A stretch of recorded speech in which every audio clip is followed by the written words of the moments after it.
Chlorides of third period elements. इससे पहले हमने पढ़ा था oxides of third period element की फिजिकल एंड केमिकल प्रॉपर्टीज। आज हम पढ़ेंगे थर्ड पीरियड के जो एलिमेंट्स हैं उनके क्लोराइड्स के बारे में। ठीक है, जैसे मैंने आपको पहले लेक्चर में बताया था कि हमने पढ़ा था कि how third period element react with oxygen. तो जब ऑक्सीजन के साथ रिएक्ट करते हैं तो ऑक्साइड बनाते हैं, तो हमने ऑक्साइड को डिटेल में पढ़ लिया। फिर हमने कहा था कि when third period element react with water it produces hydroxide. हम हाइड्रोक्साइड इसके बाद पढ़ेंगे।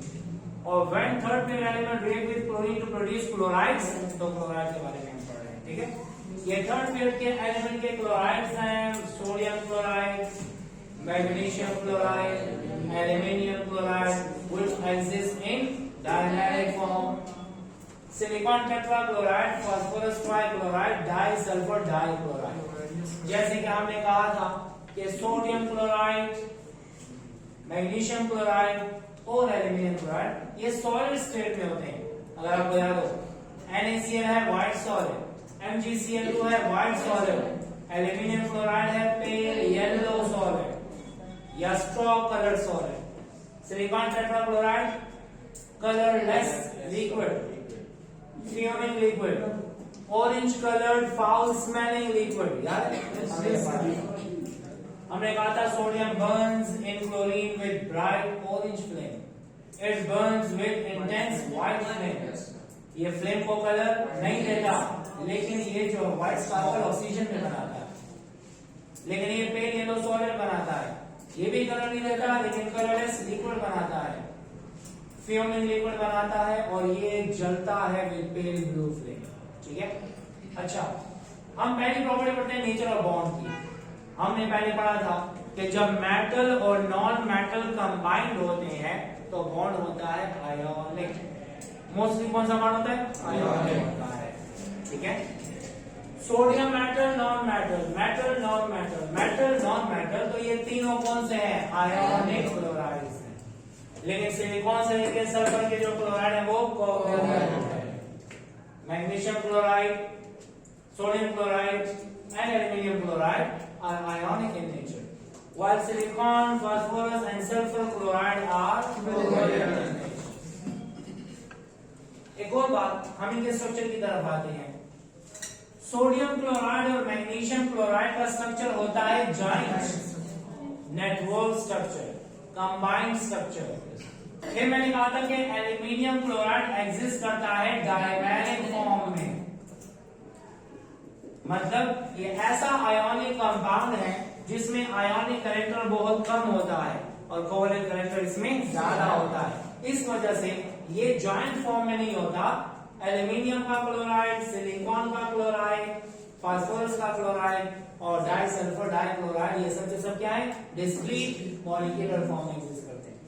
इसका मतलब क्लोराइड में से 2 जॉइंट होते हैं और बाकी मॉलिक्यूलर होते हैं। क्लियर हो गया? अब इलेक्ट्रिकल कंडक्टिविटी की बात करते हैं। मैंने पहले से बताया था कि कंडक्शन डिपेंड करती है 2 चीजों पे, एक है फ्री इलेक्ट्रॉन और दूसरा फ्री आयंस। कोई एलिमेंट कंडक्शन करेगा तो फ्री इलेक्ट्रॉन की वजह से, कोई कंपाउंड करेगा तो फ्री आयंस की वजह से। Now we are talking about compound, तो यहाँ पे इलेक्ट्रॉन ही होंगे, फ्री आयंस होने चाहिए। Sodium chloride, magnesium chloride, aluminium chloride ionic है, क्या है? और ये वाले क्या है? कोवैलेंट है। इनसे आयंस बन सकते हैं, तो ये गुड कंडक्टर हो सकते हैं। लेकिन ये नॉन कंडक्टर है at room temperature and pressure. क्यों? क्योंकि रूम टेम्परेचर एंड प्रेशर पे ये क्या है? सारे सॉलिड स्टेट में है।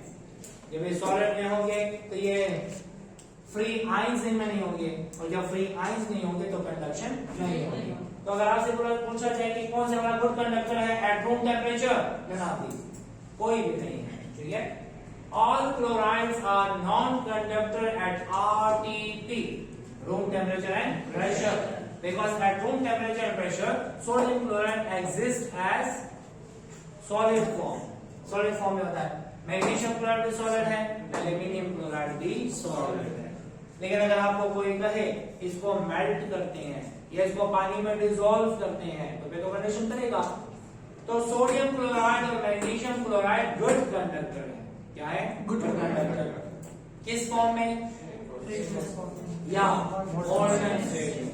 मेल्ट कर दें, आयंस फ्री हो जाएंगे, पानी में डिसॉल्व कर दें, आयंस फ्री हो जाएंगे। ठीक है, तो पहले दो गुड कंडक्टर हैं क्योंकि these are more ionic in nature, लेकिन एल्यूमिनियम क्लोराइड में आयोनिक कैरेक्टर कम होता है और कोवेलेंट कैरेक्टर बहुत प्रोनाउंस्ड होता है, इस वजह से they are very poor conductor होकर था लेकिन वेरी पुअर। इसका मतलब क्या है? लेफ्ट वाले गुड कंडक्टर, राइट वाले ये सब के सब नॉन कंडक्टर। तो पहले कंडक्शन ज्यादा फिर कम, और ये बाकी के क्या है? Non conductor. It means left to right electrical conductivity decreases. ठीक है, only first two are good conductor, very good conductor in aqueous form और in molten state. Aluminium chloride में कोवेलेंट कैरेक्टर ज्यादा होने की वजह से इनमें कंडक्शन बहुत कम होती है, लेकिन होती है। बाकी सबके सब आयंस नहीं बनाते क्योंकि कोवेलेंट है ना, कोवेलेंट कैरेक्टर होगा तो आयंस वो नहीं बनाएगा। ठीक है, तो इस वजह से these are not conductors. So this is about the electrical conductivity of chlorides. Melting point और बॉइलिंग पॉइंट की बात करते हैं। लेफ्ट वाले जॉइंट है, राइट वाले सिंगल सिंगल मॉलिक्यूल्स हैं, तो क्या होगा? Left to right melting point boiling point decreases क्योंकि ये जॉइंट है और इनका सिंगल सिंगल मॉलिक्यूलर स्ट्रक्चर है। समझ आ रही है? तो हम यहाँ पे आते हैं कि left to right melting point and boiling point of chlorides. यहाँ पे मैं लिखना भूल गया, हम मेल्टिंग पॉइंट को अलग से डिस्कस करते हैं। सुने, बात ऐसी है कि मेल्टिंग पॉइंट इसका ज्यादा, इसका कम, इसका उससे कम, इसका उससे भी कम, फिर इसका भी उससे कम, लेकिन यहां पर मेल्टिंग पॉइंट थोड़ा सा ज्यादा हो जाता है। किसका मेल्टिंग पॉइंट ज्यादा है? वो आमिर डाइसल्फर डाइक्लोराइड, क्योंकि यहां पर इसमें कितने लोन पेयर हैं? 2 लोन पेयर हैं, और यहाँ पर कितने हैं? 1 लोन पेयर है। आपको पता होना चाहिए जितने ज्यादा लोन पेयर होंगे उतनी ज्यादा पोलैरिटी होगी, जितने ज्यादा लोन पेयर होंगे उतने ज्यादा पोलैरिटी होगी। जब ज्यादा पोलर हो गया तो उसका मेल्टिंग पॉइंट इससे ज्यादा होगा। समझ आ गई है? अगर आप अरेंज करें ज्यादा कम कम कम, उससे कम ये और सबसे कम PCl3। समझ आ गई है? तो मैं यहाँ पे लिख देता हूं कि लेफ्ट वाले मेल्टिंग पॉइंट, पहले ऑर्डर देखते हैं मेल्टिंग पॉइंट का ऑर्डर। मेल्टिंग पॉइंट का ऑर्डर, इसमें हम देखते हैं कि सोडियम क्लोराइड ज्यादा है, मैग्नीशियम क्लोराइड कम है, एल्यूमिनियम क्लोराइड उससे कम है, सिलिकॉन टेट्राक्लोराइड उससे कम है, डाइसल्फर डाइक्लोराइड उससे कम है, और PCl3 सबसे कम है। यहां पे आ जाती है इर्रेगुलरिटी। ठीक है, this is the order of melting point. Clear? अब एक और बात, सिलिकॉन टेट्राक्लोराइड है नॉन पोलर। क्या है? ये वाला क्या है? पोलर, और ये वाला है उससे भी ज्यादा पोलर। अब होना तो ये चाहिए था, सिर्फ क्या होना चाहिए था? ये होना चाहिए था कि नॉन पोलर का मेल्टिंग पॉइंट कम होता और फिर इसका और इसका ज्यादा होता, लेकिन सॉलिड स्टेट में melting point is a property of solid. Solid का मेल्टिंग पॉइंट डिपेंड करता है 2 चीजों पे, एक इंटरमॉलिक्यूलर फोर्स और दूसरा अरेंजमेंट। यहाँ पर रेगुलर टेट्राहेड्रल ज्योमेट्री होती है, शेप इनकी कॉम्पैक्ट होती है, प्रॉपर अरेंजमेंट होती है, इस वजह से इसका इससे ज्यादा है, लेकिन बॉइलिंग पॉइंट में इसका बॉइलिंग पॉइंट इससे भी कम हो जाता है, क्योंकि boiling point is a property of liquid. Liquid में अरेंजमेंट की कोई बात नहीं है। तो क्या होगा? सिलिकॉन टेट्राक्लोराइड सबसे आखिर में आएगा। ठीक है, इसका सबसे ज्यादा बॉइलिंग पॉइंट, इसका बॉइलिंग पॉइंट कम, इसका उससे कम, इससे कम इसका, because this is more polar. ये क्या है? क्यों मोर पोलर? क्योंकि इसके बाद लोन पेयर 2 है। जितने ज्यादा लोन पेयर होते हैं पोलैरिटी ज्यादा होती जाती है, क्योंकि लोन पेयर उसके पास ज्यादा होते हैं जिसकी इलेक्ट्रोनेगेटिविटी ज्यादा होती है। ठीक है, फिर अभी क्या रखें? 2 लोन पेयर है मोर पोलर, तो इससे ज्यादा, सॉरी इससे कम इसका, इससे कम इसका और सबसे कम सिलिकॉन टेट्राक्लोराइड। ठीक है, melting point depends upon arrangement as well as intermolecular forces. इस वजह से मेल्टिंग पॉइंट इसका ज्यादा और इसका कम है। ठीक है, लेकिन बॉइलिंग पॉइंट में सबसे ज्यादा इन तीनों में से इसका, इससे कम इसका और सबसे कम इसका है। तो ऑर्डर ऑफ बॉइलिंग पॉइंट क्या है? बॉइलिंग पॉइंट का ऑर्डर NaCl, MgCl2, Al2Cl6, फिर होगा क्या? S2Cl2, PCl3 और क्या है? SiCl4। ये है ऑर्डर ऑफ बॉइलिंग पॉइंट। पीछे से याद रखें, melting point depends upon two factor, while boiling point depends upon only one factor, जो कि intermolecular force. Clear? Yes sir. ये है, this is the order of melting and boiling point. Normal trend याद रखना है, left to right melting point and boiling point of chloride decreases. Left वालों का ज्यादा, राइट वालों का कम। लेफ्ट वाले जॉइंट है और राइट वाले सिंगल सिंगल मॉलिक्यूलर। क्लियर हो गया? हमें समझ आ गई है? इसके बाद हम आते हैं रिएक्शन की तरफ। मैं NaCl लेता हूं, पानी में डाल देता हूं, फिर MgCl2 डालता हूं पानी में, फिर AlCl3 और फिर बाकी। तो याद रहे मूविंग, सुने क्या होता है? ये पहले जो तीन है ये पानी में डिसॉल्व होते हैं। क्या होते हैं? एंड डिसॉल्व होना इज अ फिजिकल चेंज।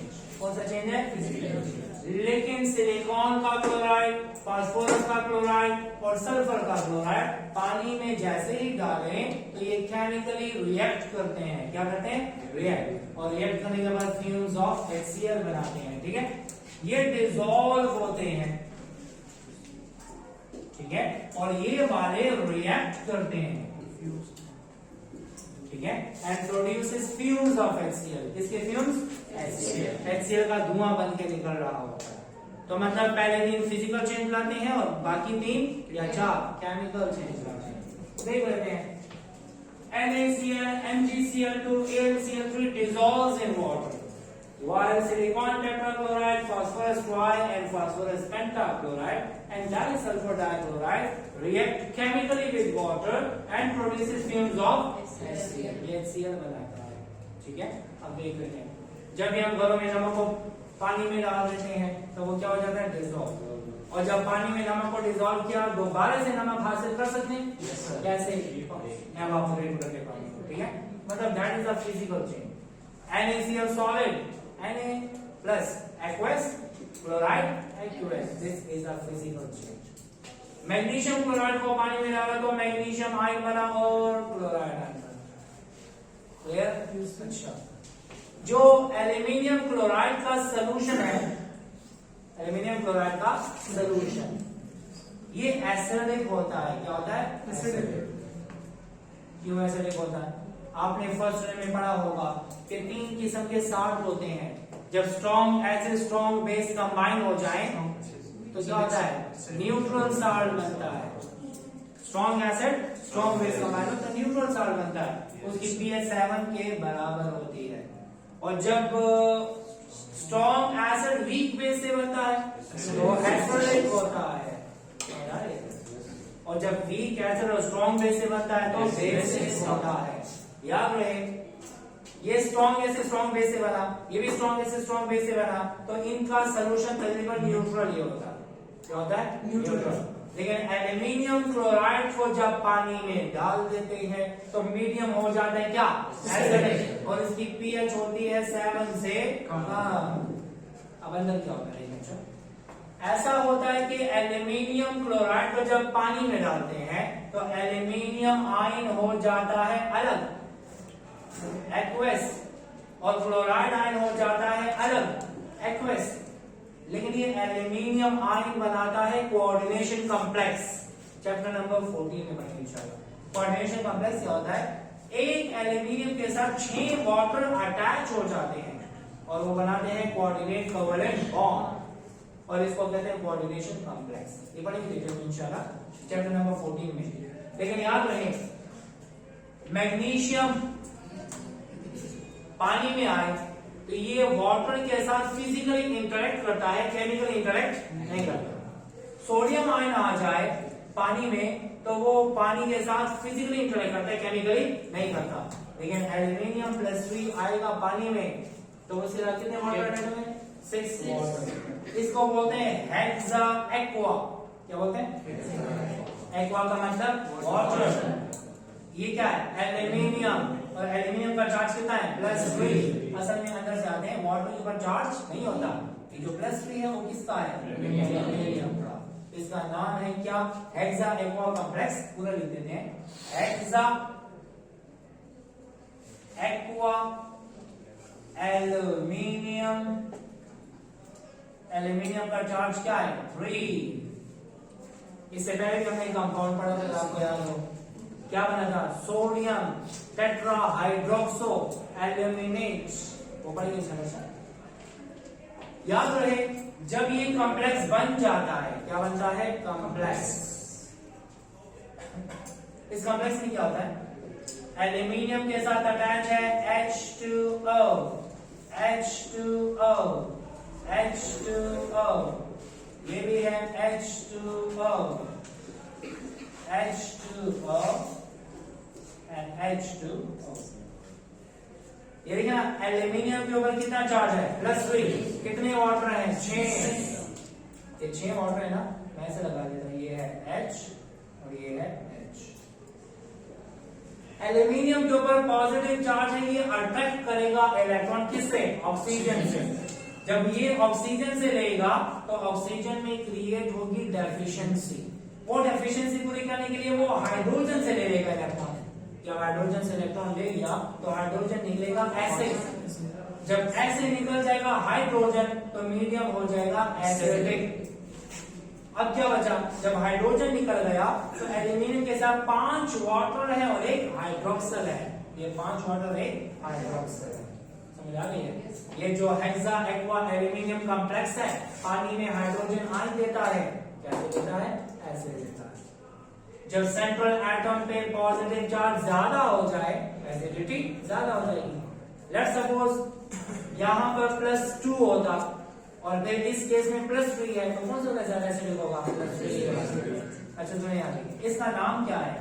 ये तो पेंटा एक्वा हो गया। कितना? पेंटा, 5। लेकिन इधर देखें, पेंटा एक्वा, एक्वा ए से स्टार्ट होता है, हाइड्रोक्सो H से, तो बोलेंगे पेंटा एक्वा हाइड्रोक्सो एल्यूमिनियम। ये रूल्स है इसके, इंशाल्लाह पढ़ेंगे। और ये है एल्यूमिनियम का चार्ज 3, पेंटा एक्वा हाइड्रोक्सो एल्यूमिनियम 3। तो कहने का मकसद ये कि हमने पानी में डिसॉल्व किया तो ये डिसॉल्व भी हुआ है। हम इसे दोबारा से पानी को एवापोरेट कर दें तो हमें AlCl3 मिल जाएगा, MgCl2 मिल जाएगा, NaCl मिल जाएगा। ठीक है। लेकिन अगर सिलिकॉन टेट्राक्लोराइड को पानी में डाल दिया तो हमें सिलिकॉन टेट्राक्लोराइड दोबारा नहीं मिलेगा। सुनिए यहां देखें, सिलिकॉन टेट्राक्लोराइड को पानी में डाल रहे हैं, फास्फोरस के क्लोराइड को पानी में डाल रहे हैं, फास्फोरस पेंटाक्लोराइड को डाल रहे हैं और डाइसल्फर डाइक्लोराइड को डाल रहे हैं। मैंने कहा था कि सोडियम क्लोराइड, मसक, मैग्नीशियम क्लोराइड और एल्यूमिनियम क्लोराइड पानी में डिसॉल्व होते हैं, लेकिन बाकी के रिएक्ट करते हैं। क्या करेंगे? ये सिलिकॉन टेट्राक्लोराइड है, ये वाटर है। एक इसमें कौन सा चार्ज है? पॉजिटिव। इसमें क्या है? नेगेटिव। हम फिर बाद में पढ़ेंगे इंशाल्लाह। ये ग्रुप 4 के क्लोराइड्स हैं और ग्रुप 4 के क्लोराइड के रिएक्शन भी पढ़ेंगे। ये हाइड्रोजन जाएगा क्लोरीन के साथ और ऑक्सीजन जाएगा सिलिकॉन के साथ। एक सिलिकॉन के साथ 2 ऑक्सीजन और इससे बन जाता है polymeric silica SiO2 in which every silicon is attached to 2 silicon and every silicon is attached to 4 oxygen। अच्छा देखे ना, एक सिलिकॉन के साथ 2 ऑक्सीजन आए और 4 हाइड्रोजन के साथ 4 क्लोरीन आए, तो 4 मोल्स ऑफ HCl। और HCl किस स्टेट में होता है? गैसियस। HCl बनेगा, फ्यूज की फॉर्म में निकल जाएगा। ये है फास्फोरस ट्राइक्लोराइड, सुने, इस पे कौन सा चार्ज है? इससे ऐसा एसिड बनेगा जिसमें कौन सा चार्ज होगा? +3। इधर कौन सा चार्ज है? और यहाँ पर कौन सा होगा? +5। फास्फोरस ट्राइक्लोराइड से फास्फोरस एसिड बनता है, फास्फोरस पेंटाक्लोराइड से फास्फोरिक एसिड बनता है, फास्फोरस एसिड। और साथ में क्या बना? HCl, ये बनेगा निकल जाएगा। और ये है फास्फोरिक एसिड, तो ये भी गैसियस फॉर्म में निकल जाएगा। आपके रूप में ये रिएक्शन नहीं गिवन है, ये गिवन है। ये है डाइसल्फर डाइक्लोराइड, डाइसल्फर रिएक्ट विद वाटर, कितने मोल है? 2। कितने मोल है? 2। इससे बनेगा सल्फर डाइऑक्साइड, इससे बनेगा SH। मैंने आपको बोला था सल्फर एग्जिस्ट करता है किस स्टेट में? ऑक्टा एटॉमिक फॉर्म में, याद है? ऑक्टा एटॉमिक फॉर्म में। और ये कितने मोल्स ऑफ HCl है? 4 मोल्स। अब मसला ये है, ये कितने सल्फर हैं? 8। ये कितने? 8, 9 हो गए। तो यहाँ पे तो 2 2 4 है। तो हम क्या करते हैं, यहाँ पर 3 डिवाइडेड बाय 8 कर लेते हैं। तो 3/8 मल्टीप्लाई बाय 8 से क्या आता है? 3 आता है ना। S8 में कितने सल्फर है? 8। और कितने मोल है? 3/8। तो मैंने 3/8 को 8 से मल्टीप्लाई किया, 8 कैंसिल होगा तो कितना बचेगा? 3 ये हो गए और 1 ये हुआ, टोटल कितने हुए? 4। ये बैलेंस करने के लिए 3/8 लगाते हैं। इसका मतलब ये हुआ कि जब भी हम सिलिकॉन के क्लोराइड, फास्फोरस के क्लोराइड और सल्फर के क्लोराइड को पानी में डाल दें तो वो केमिकल रिएक्शन करके फ्यूम्स ऑफ HCl बना देंगे। Clear? So this is all about properties of chlorides. Like, share and subscribe और बेल आइकन प्रेस करना ना भूलना।